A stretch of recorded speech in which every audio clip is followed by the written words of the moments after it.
Om Shruti Smriti Purananam Alayam Karunalayam Namami Bhagavat Padam Shankaram Loka Shankaram Shankaram Shankaracharyam Keshavam Badarayanam Sutra Bhashya Kritau Vande Bhagavantau Punah Punah Ishvaro Gururatmeti Murtibheda Vibhagine Vyomavadvyaptadehaya Dakshinamurtaye Namaha.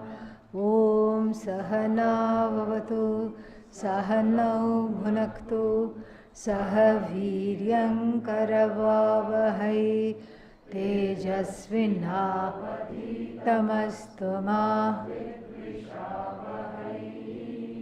Om Shanti Shanti Shanti.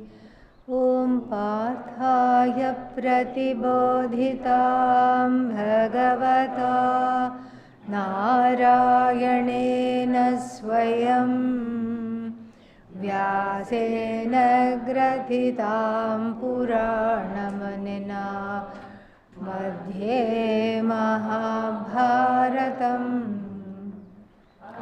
Dvaitamritavarshiniim Bhagavatim Ashtadashadhyayiniim Ambatvāmanusandadhāmi Bhagavad Gite Bhavadveshiniim Yam Brahma Varunendra Rudra Marutaha Stunvanti Divyaistavaihi Vedai Sangapadakramopanisadaihi Gayanti Yam Samagaha Dhyanavasthita tadgatena manasa Pashyanti yam yoginaha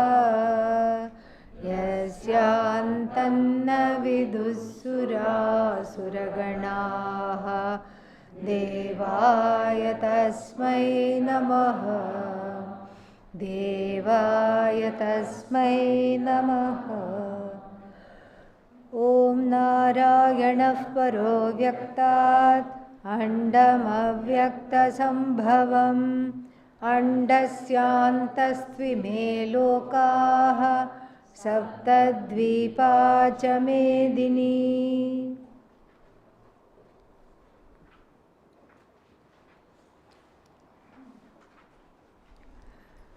Yesterday we saw the whole connection between this jnanam and the person who practices this jnanam and the phala of the jnanam.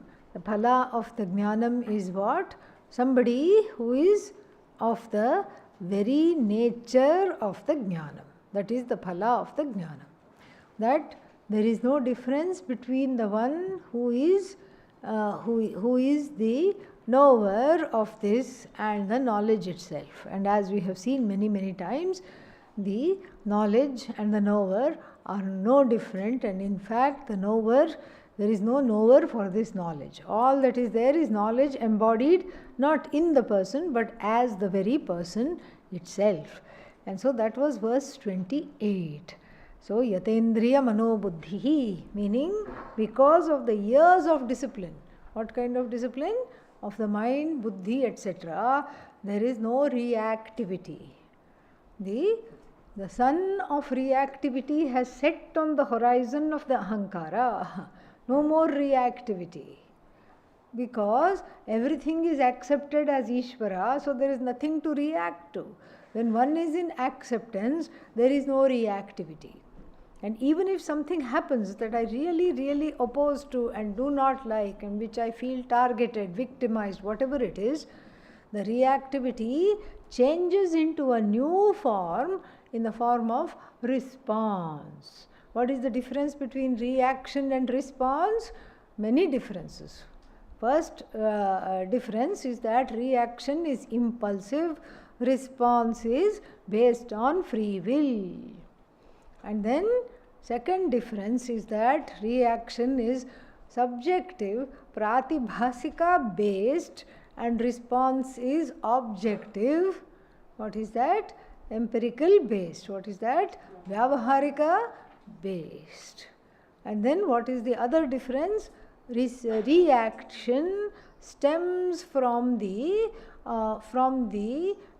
subconscious / unconscious mind, and the ingredients of the reaction and reactivity are what? Are unprocessed hurts, pains and desires. Response stems from viveka and vairagya that has been cultivated. Response stems from a practical approach to the situation, and that is the third, or whichever number it is. Third difference. Fourth and final difference between reactivity, reaction and response is that in reactivity what is happening is that one is totally solipsistic, meaning one is only interested in oneself because one cannot see past oneself.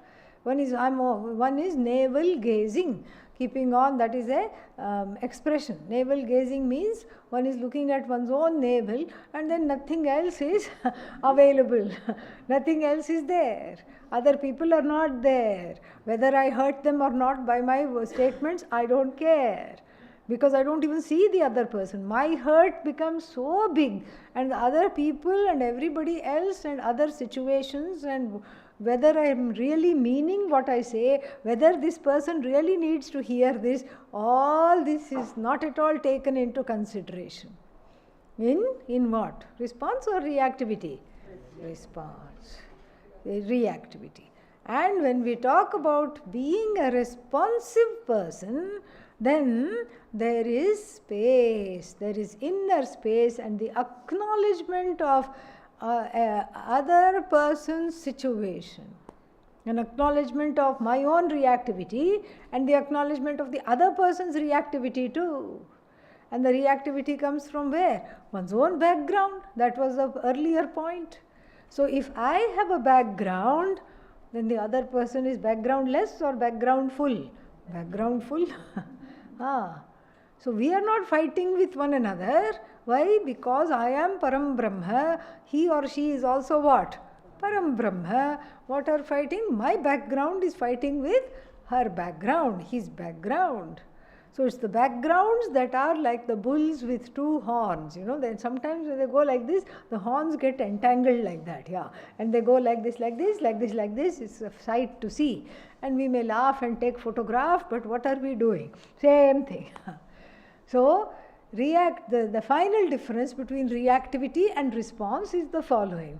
In reactivity, I do not have inner space. I am not acknowledging that the other person might be reactive because of certain conditions. I am not acknowledging the background of the other person.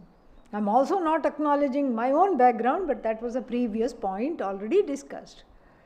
In response, I am seeing that this person who is in front of me, yelling, screaming like a banshee, also has a background. Now, I don't have to be codependent and find out what is their background, what makes them scream. Let us wind them up and see how they unwind. That's not the idea. That's interesting. They're going around in circles. That's not the idea at all. The idea is just to acknowledge, like I have my limitation, I have a background, the other person also has what? Background. And that background is acknowledged, and then when you acknowledge the background, you disarm, you are no longer ninja. Yes, offensive and defensive. Yes, you are no longer that. You disarm because you see that they are hurting. Yes, their expression of hurt is illegal, should be illegal. It is not, but that's why they can get away with saying many things. Their expression of hurt is unwarranted, should not be projected on me. All that is granted, yes.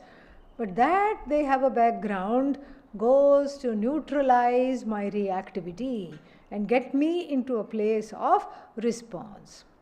And then an extension of this point, finally, reactivity is a one-step impulsive reply, whereas response is a two-step, more than one-step reply to the situation. Two-step means, okay, I am reacting, this person is also reacting.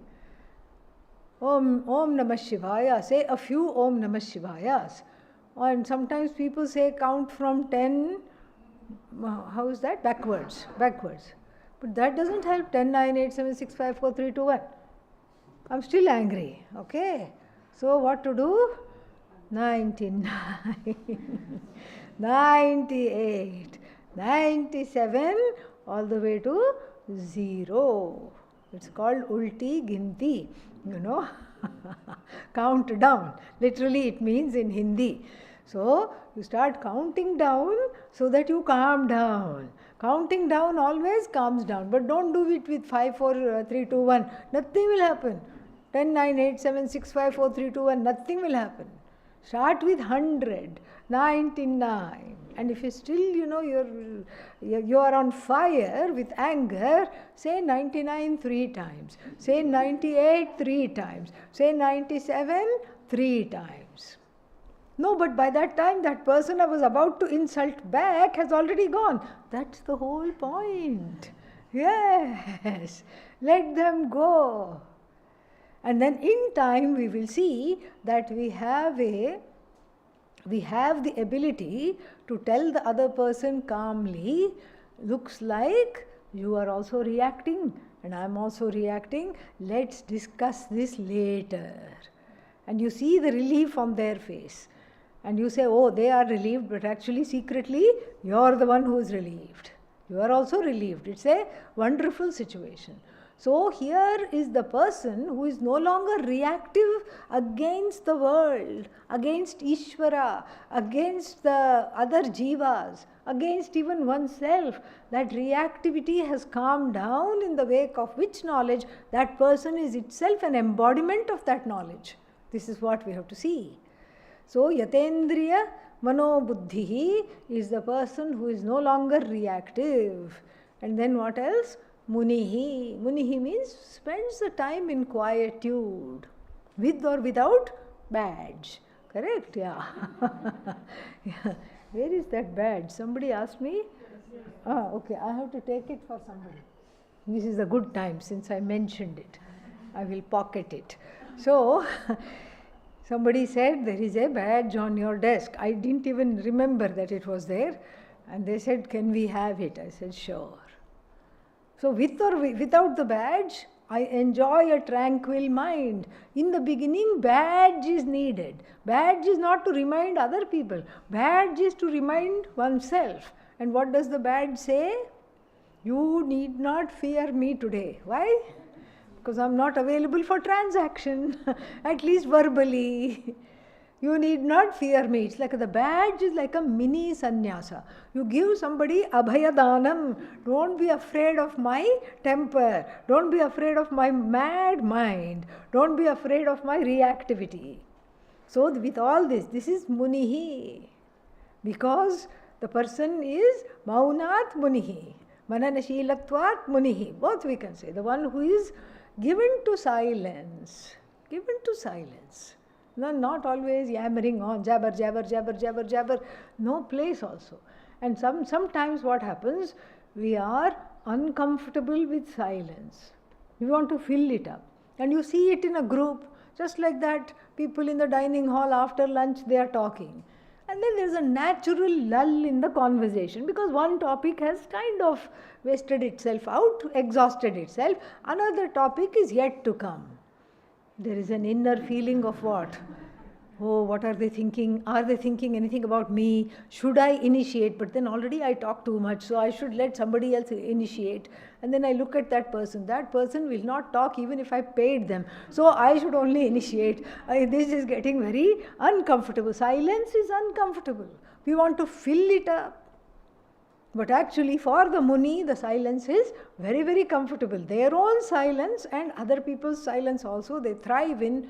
And the silence on the level of the speech is actually a silence reflected in the mind. Because if the mind is not silent, then the speech also will be what? Jabber, jabber, jabber, yap, yap, yap, the whole day. So that is that. So here is a person who is Munihi. And why are they like this? Because they are moksha parayanaha. So this param ayanam, the ultimate goal for them, what matters is their own moksha. If they have it, they just enjoy it. If they don't have it and are about to get it, they don't bother about any other thing. Moksha parayanaha. And how did they get to this? Vigata ichha bhaya krodha. And after living in the ashram for 2 or 3 months, so very interesting things happen. What is that happens? We learn that really we can do without many things. We can do also without many people. All the people that you have left behind, you don't even think of them. And then when they call you on the phone, they say, oh, hi, oh, okay. Yeah, then you say, I too was thinking of you, but it's a lie. You were not really thinking of them. You were just thinking how to be not sleep deprived in this crazy schedule which keeps changing faster than I can change my clothes. That is what you are really thinking. Okay? So then this is what you are thinking. You are not thinking at all, but then you are surprised. Oh, okay. Before that, not even one day would go without phone calling them, and now they have to call, and now I'm okay. Then you already feel like you have, you are beyond ichha, beyond bhaya. And because the ashram is a very safe place, safe space it gives, beyond bhaya, nobody is judging you, because how will they judge? They are in the same predicament. Yeah. So, and then living in close quarters, you see that you are looking at so many mirrors. You are just looking at yourself through everybody's eyes. And so it is a safe place. Safe enough to feel unsafe. That's why the unconscious comes out. But now it doesn't come out because it is unsafe. It is safe enough to finally feel unsafe. Feel and process the feelings that had not been touched. And so that's why a lot of pain and sudden memories and sudden difficulties come only after coming to ashram. And that is how it is. And then, so one starts to think, I am, and then I don't get angry, because what's the point, okay? Because other people are also studying, and they have studied this verse. So you get angry, and they just look at you and smile. And you get what? More angry. So what's the point in getting angry? Because you got angry, you want a reaction.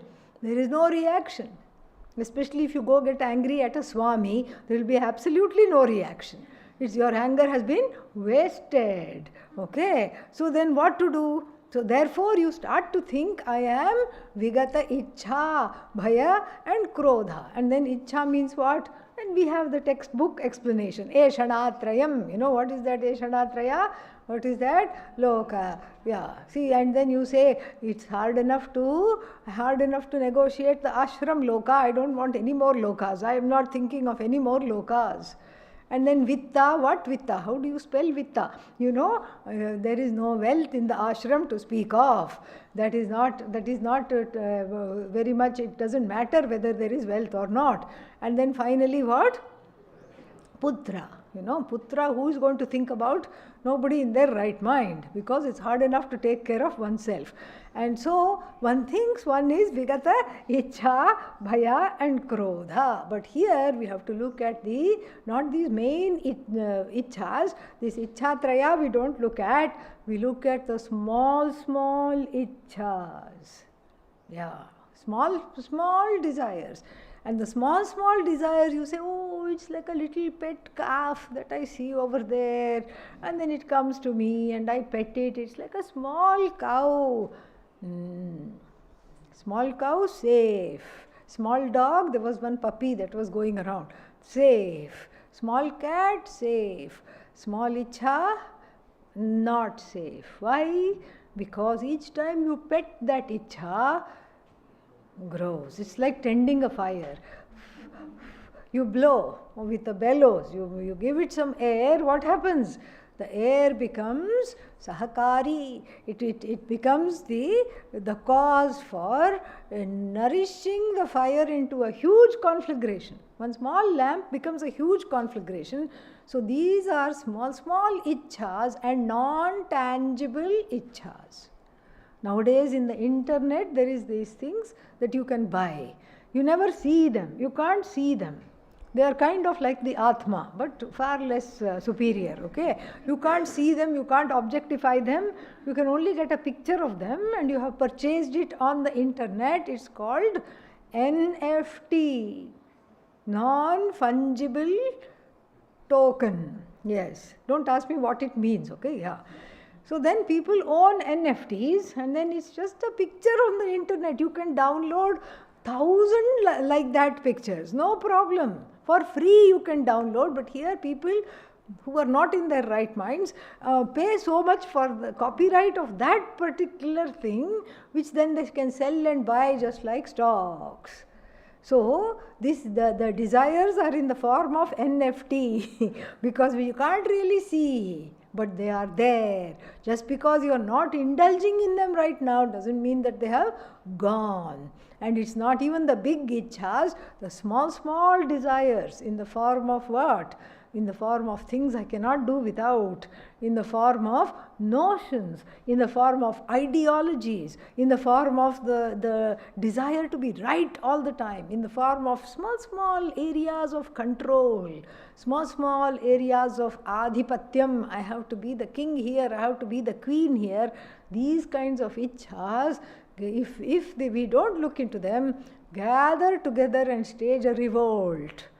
And what should I say? They detract one from the path of moksha. But here this Muni has literally overcome that. Let everything go, and then as a result what happens?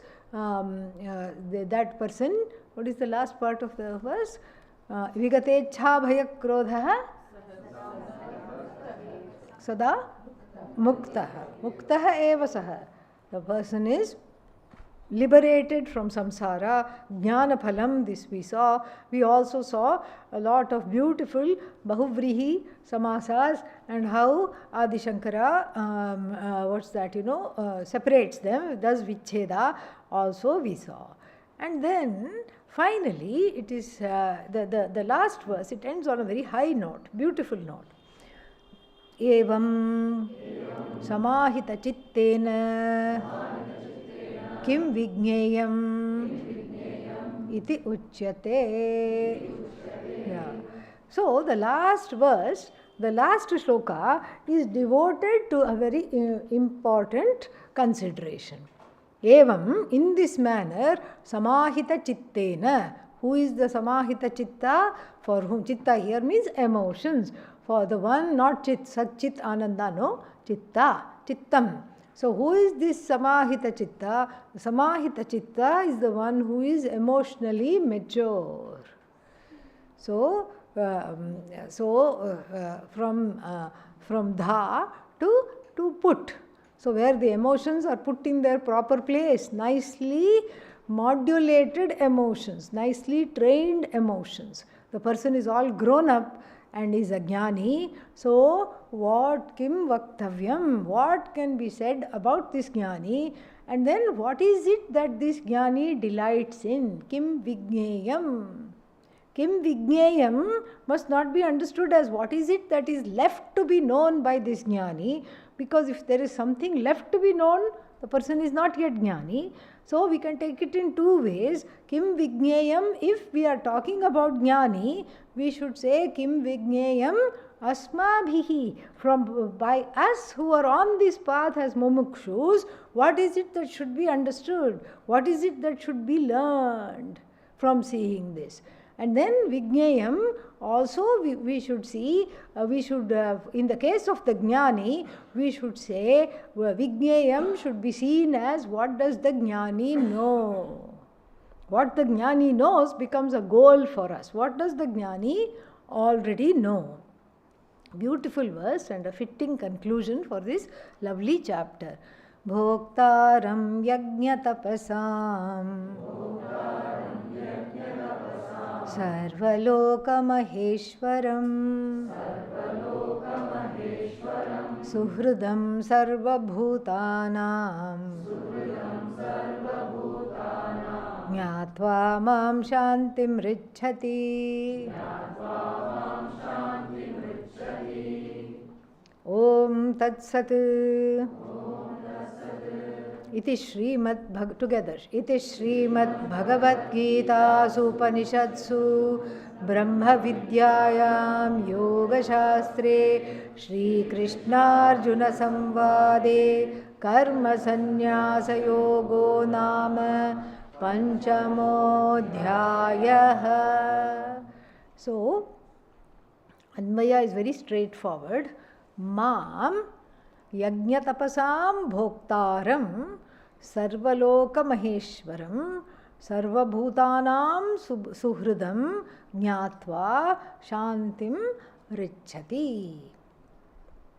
So, Bhoktaram, Bhoktru is the stem, Pratipadika, Bhokta, Bhoktarau, Bhoktarah, and then Bhoktaram. Second case, singular, Bhoktaram.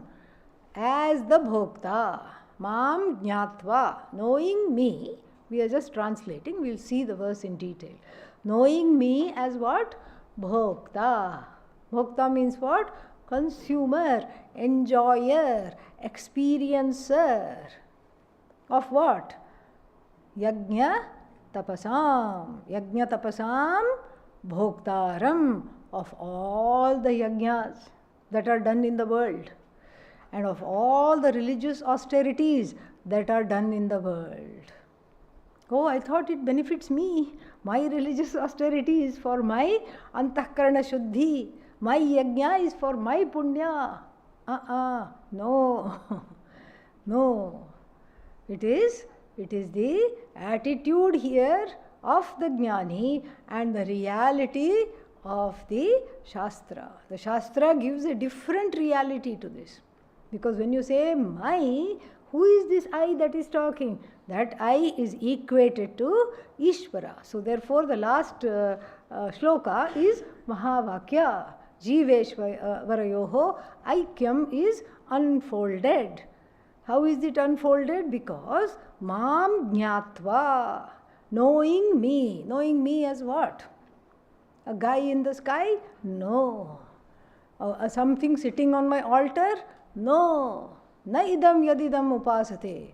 Tadeva brahmatvam vidhi. Kenopanishad said that.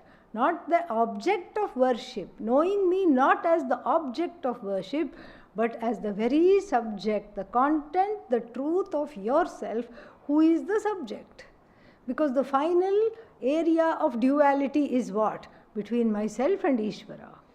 I am able to resolve the Jagat into Ishvara because I have Ishvarized the whole Jagat.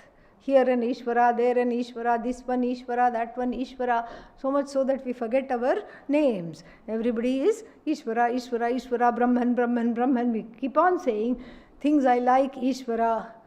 In-laws, Ishvara. Outlaws, Ishvara. In-laws who behave like outlaws, Ishvara. So, we are used to saying everything is Ishvara. But the final frontier of duality is between what? Myself, the one who is saying everything is Ishvara, and Ishvara. Now that resolution can happen only through knowledge. Therefore, Mam, we have to add here, Atmatvena Jnatva. How Jnatva? Atmatvena, in the form of yourself alone. Atma doesn't mean yourself, in the form of myself alone. In the form of myself alone, that this Ishvara is non-separate from me. How?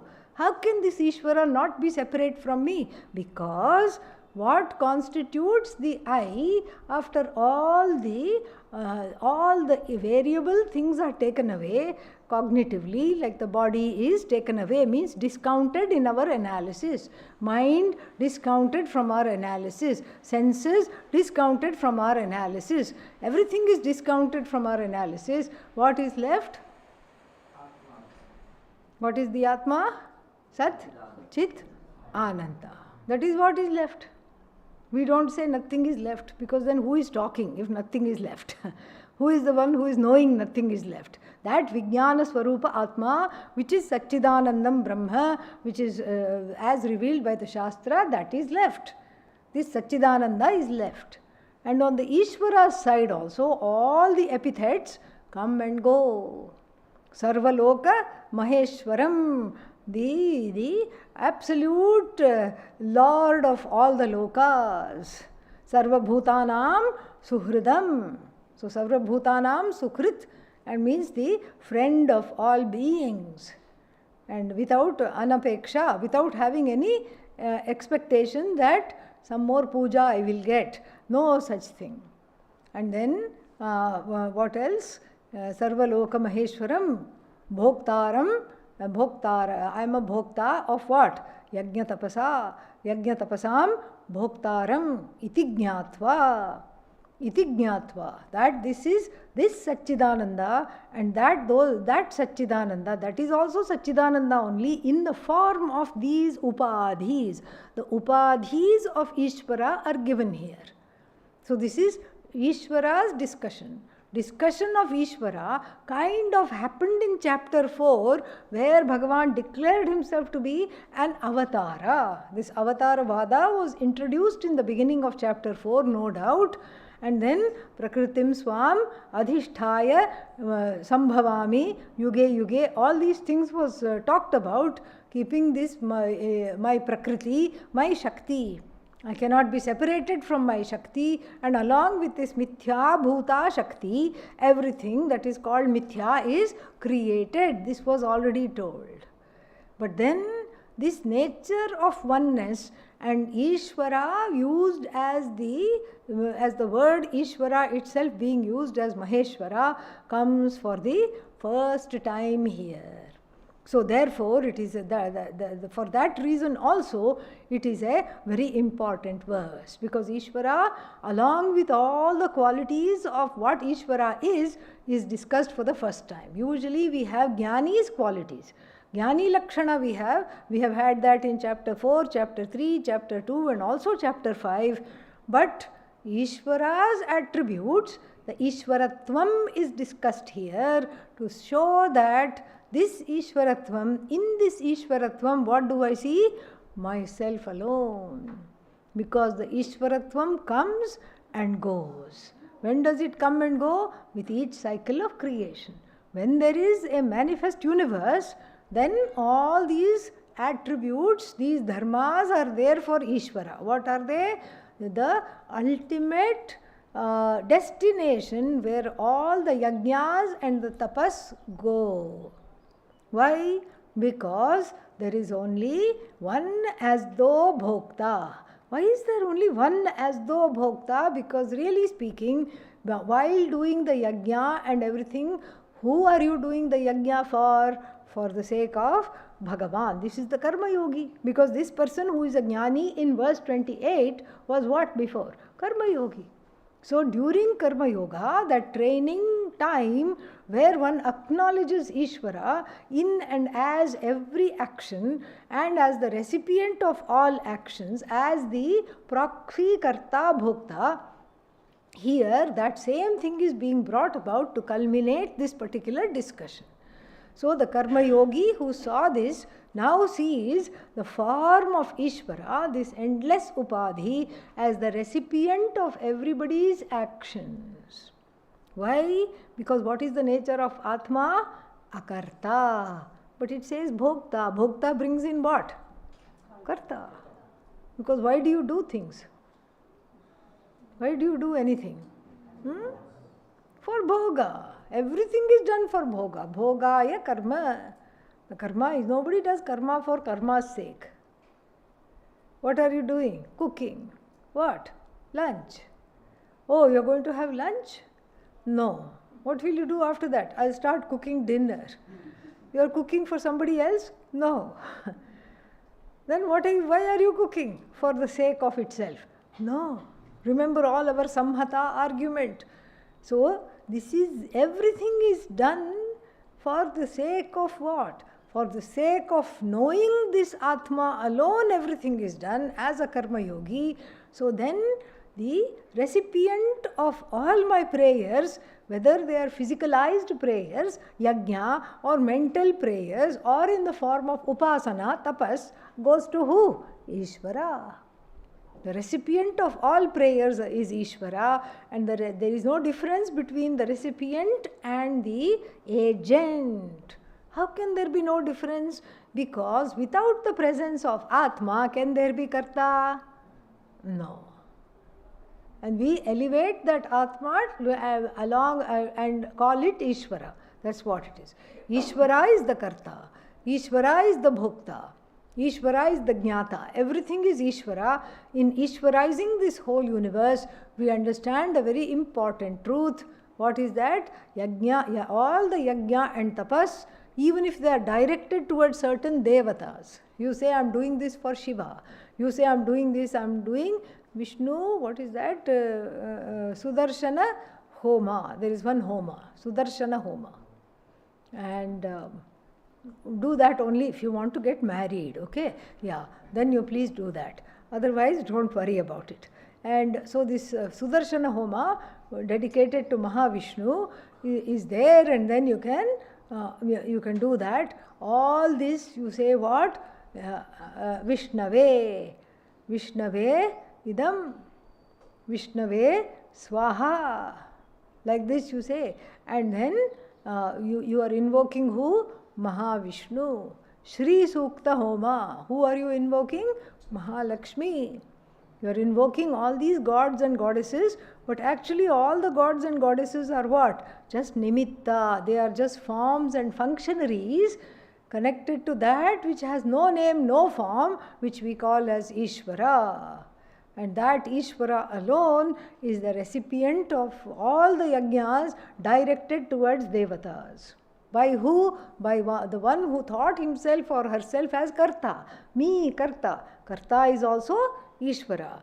Because without the presence of Ishvara in the body-mind-sense complex, there can be no karma. The action cannot happen. Even a finger you cannot lift without the presence of Atma. And then Bhoktaram Yajnatapasam. And then what else? Maheshwaram Sarvalokanam. Sarvaloka Maheshwaran. Mahancha Asau Ishvarascha. It is the word Mahan qualifies Ishvara here. So because there are a lot of local Ishvaras.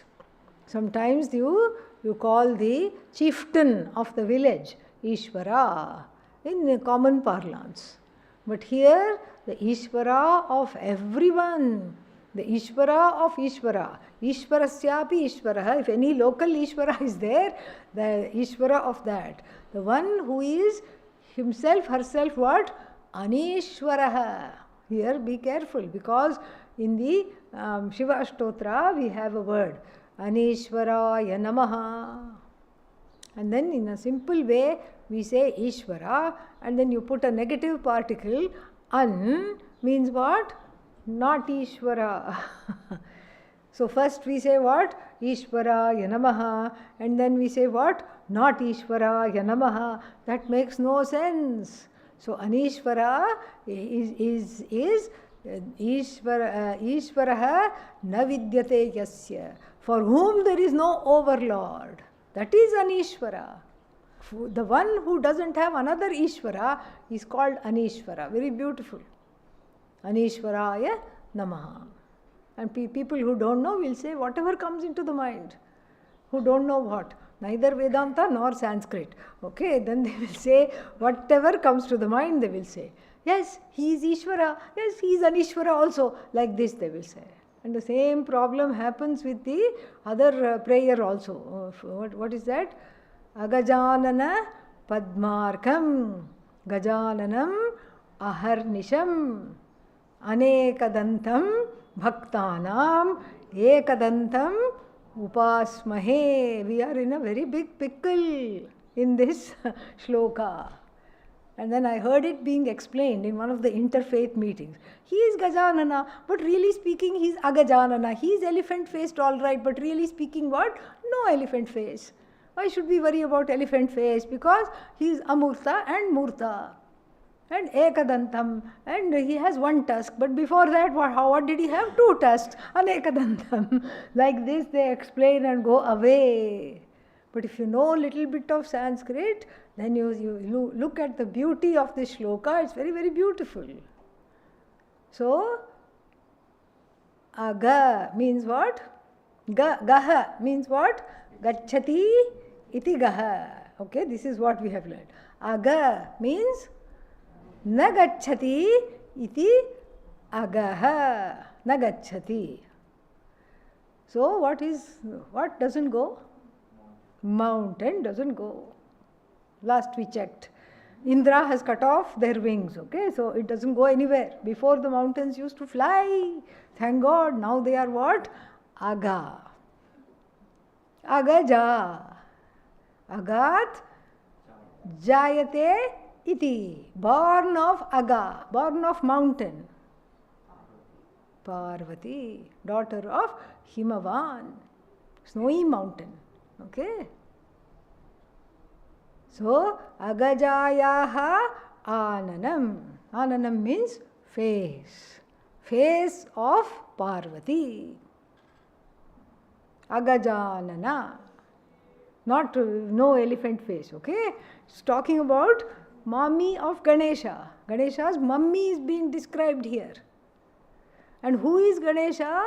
This Agajayaha Ananasya Padmarkaha. This is the sunlight for the lotus face of Mother Goddess Parvati, which blossoms when she sees this baby Ganesha.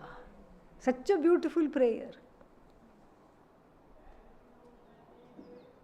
So like this, we can't just sort of negate everything and do something and then gloss over everything. Ekadantam, single tusked. That is very clear. Yeah? What happened to the other tusk was sharpened and Mahabharata was written. Okay, Mahabharata is written in ivory, the original one. Okay, because some ivory would have escaped during the writing. Anekam dadati. That which gives not one but many, many, many boons. Anekadan. Anekadaha. Anekadam. Tam. Tam namami.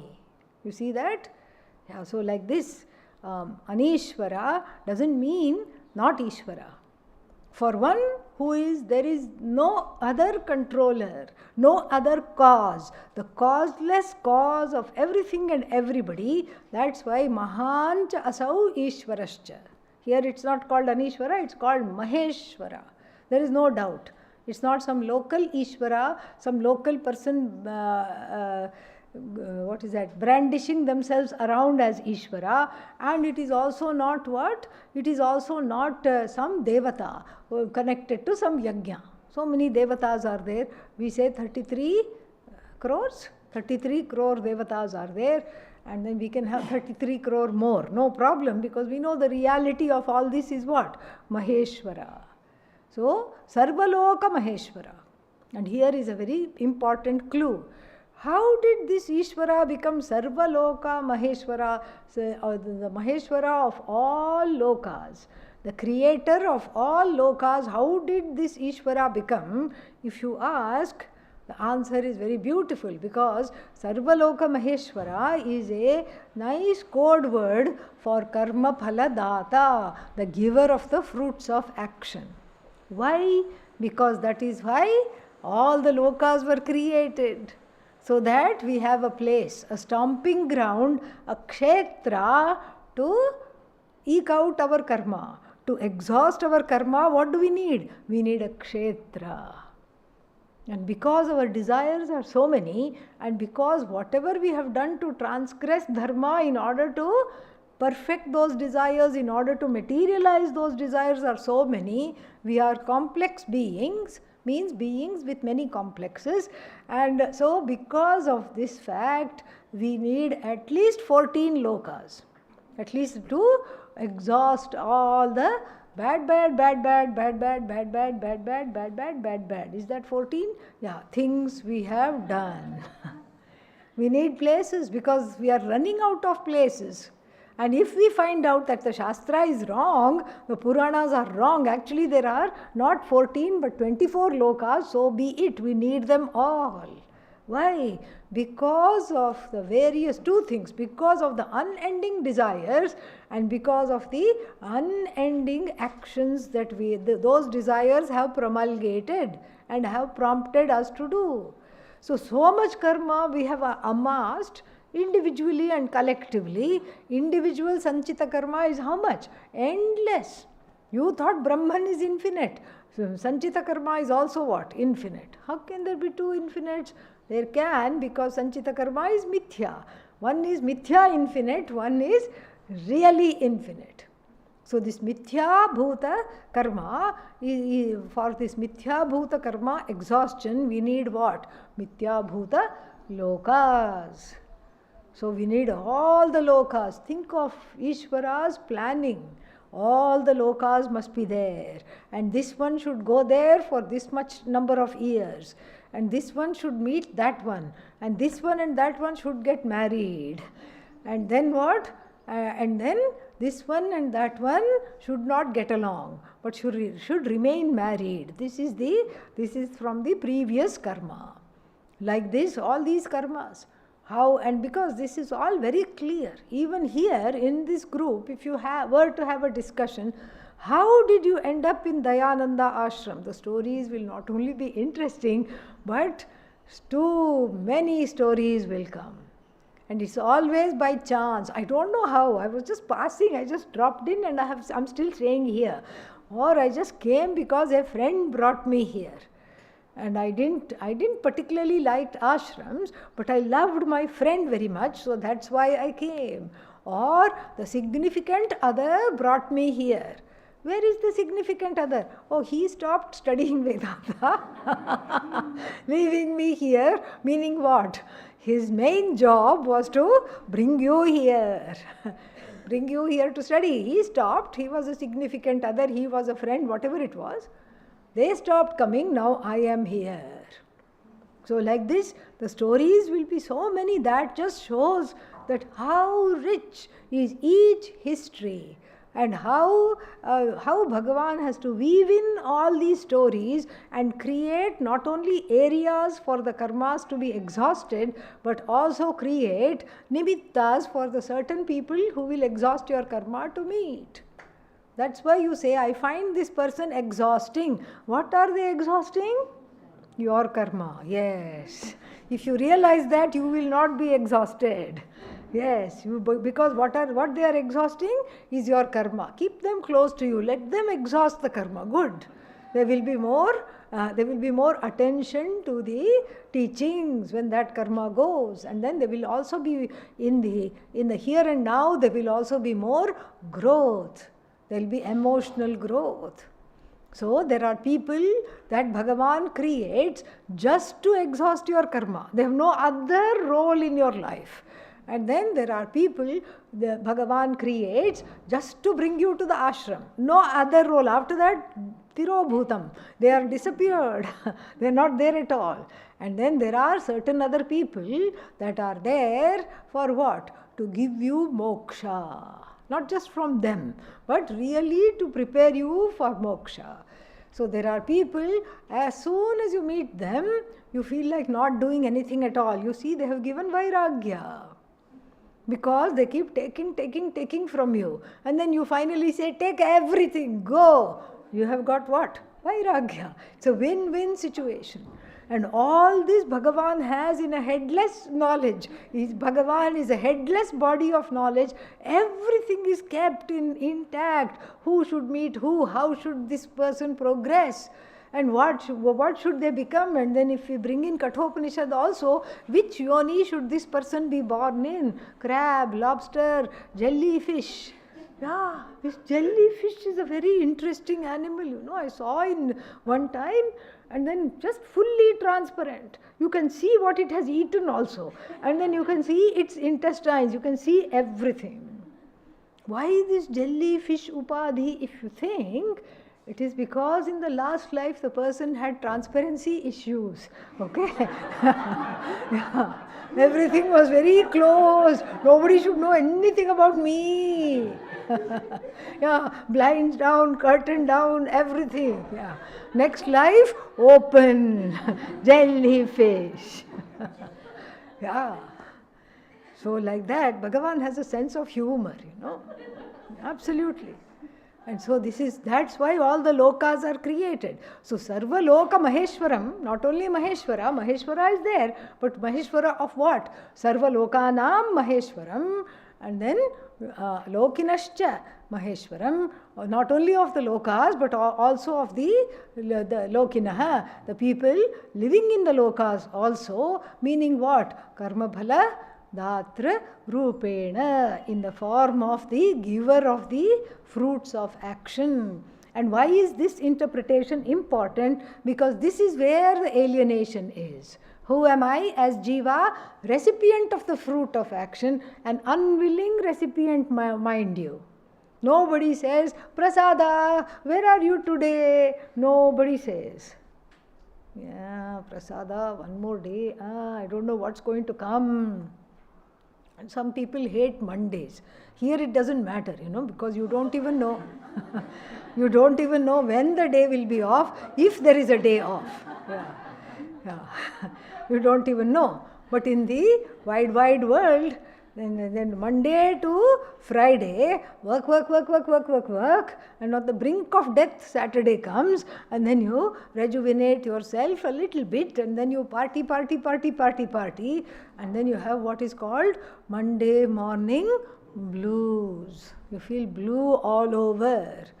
And why did I say it doesn't matter here? Because here every morning you feel that. So there is not just Monday morning.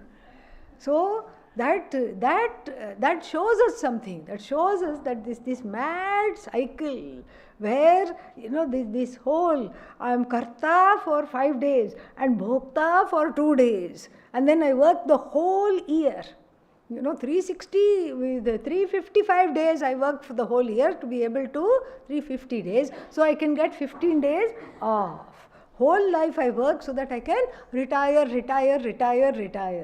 So like this mad place where I am going about my life and I am impeded in every situation. Wherever I see there is an impediment. To what? To whatever I want.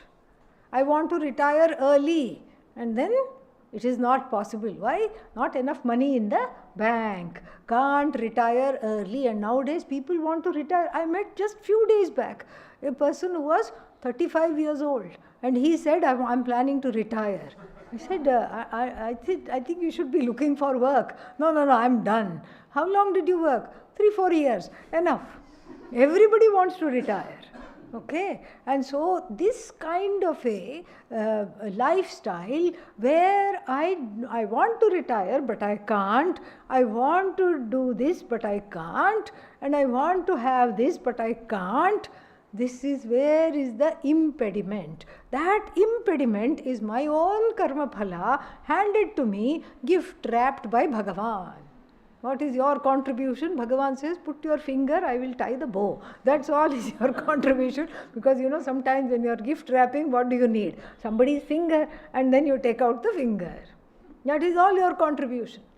So here is where the distance between me and Bhagavan is the great test. I can adore him, her, I can adore Ishvara, I can just say nice things, I can do, what is that called? Ashtottara, Sahasranama, Laksharchana, I can do all that. But then where is the rub? He, she is the giver of the fruit of action, and then who am I? The unwilling recipient. The jaded, faded jiva who doesn't want any more karma phala. So therefore there are authority issues. Do you see that? And then, but in this whole equation, what is forgotten? 2 things are forgotten. First is a local thing that is forgotten. Second is a shastric thing that is forgotten. What is the local thing that is forgotten? That I am the recipient of what? Karma phala. Whose karma phala? You are not the neighbors. Your own karma is being gift wrapped and given to you. So, what is my karma? No, but Ishvara decides what is my karma. Ishvara does not decide. I told you, the poor fellow just gift wraps. That's all it is. Puts it in a suitcase with a combination lock. And the combination is known to Chitragupta. That's all. The lord of karma. And then the suitcase keeps opening. It has 2 sections. Oh, shirt and pants. No, 2 sections for what? Papa and Punya. Suddenly it will keep coming out. Suitcase opens, gives something, closes. So in the beginning of the life, it's a very, very heavy suitcase. At the end of the life, it gets lighter and lighter and lighter. And it's empty at the end of the life. This is what is called prarabdha karma. And then there's another suitcase that you come with that also has 2 sections. And then all the karmas you do in this life go in there. You can't negotiate. You cannot negotiate. You cannot say little bit of papa punya, both it is. No, it is not both. It's either or. What happened? Mosquito sat on the hand. You gave it moksha. Instant moksha. You cannot argue, but before that I gave it blood donation. Before moksha, then and what is it that bites? Only pregnant mosquito bites. So I gave pregnant lady a blood donation. Should that not count as punya? It would have, if you had not instinctively gone pachak and made it, the poor thing, into chutney. It would have counted as punya. Now what is it? Papa. So all that, so the suitcase that came empty when the baby is born, at the time of this big baby's death, what is it? Full. And then where does that go? Along with Sukshma Sharira, it goes, joins the endless Sanchita karma.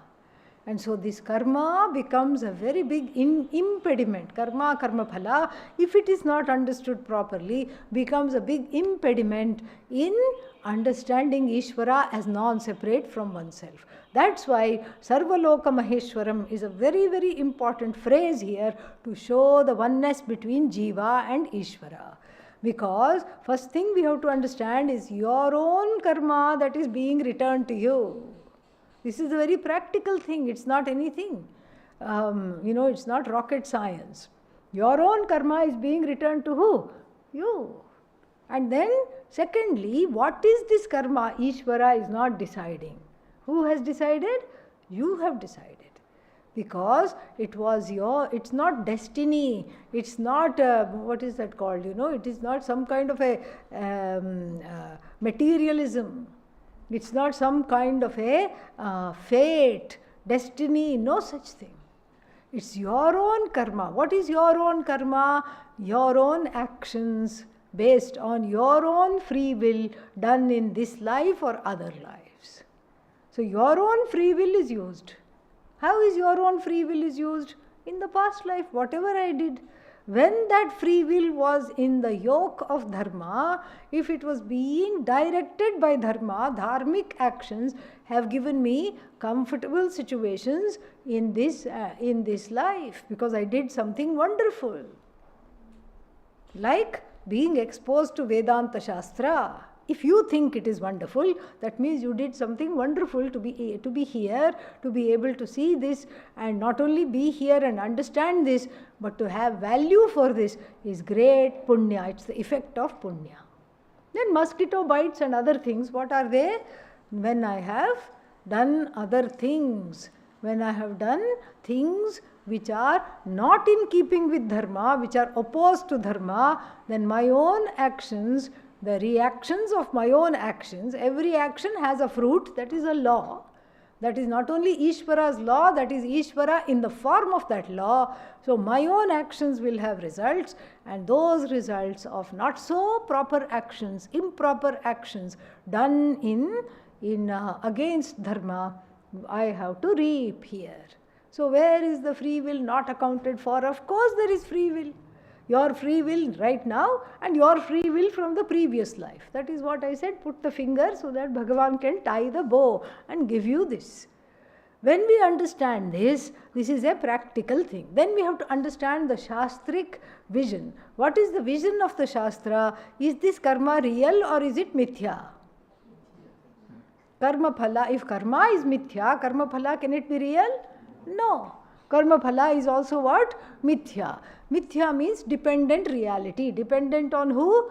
Me. When I am not even the karta, how can I do karma? And when I can't do karma, how can I get karma phala? This is where we have to understand and go there. But in the process, we can help ourselves to understand this gradually and slowly by seeing Ishvara, by Ishvarizing our karma and our kartritvam as belonging to Ishvara.